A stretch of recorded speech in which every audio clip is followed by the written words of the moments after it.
тиыннан теңге құралады. Бұл мақаланың растығын Восток Автотранс филиалы дәлелдеді. Барлық ұжымның күш салуымен былтырғы жылы компания бюджеттің 1/3 үнемдеді. При поддержке руководства Компания басшыларының қолдауымен автокөлік сатып алуда үнемдеу туралы келісімге қол жеткізілді. Қазіргі уақытта 32 дана сатып алуды жоспарлап отырмыз. Олар мамыр айында келуі тиіс.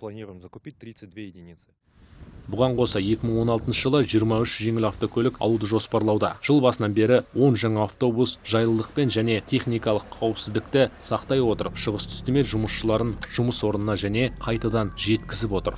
Я пользуюсь автобусом постоянно. Мен үнемі автобуспен жүремін. Жұмысқа барамын, қайтамын. Автобустың қауіпсіз болғаны маңызды. Мұнда орындықтар жайлы, көліктің жүрісі жұмсақ әрі жылдам жүреді. По сравнению с предыдущими... Алдыңғы автобустармен салыстырғанда бұл автобус барынша жайлы. Қозғалтқыштары мықты, орындықтар ыңғайлы жасалған. Барлық орындықта қауіпсіздік белдік бар.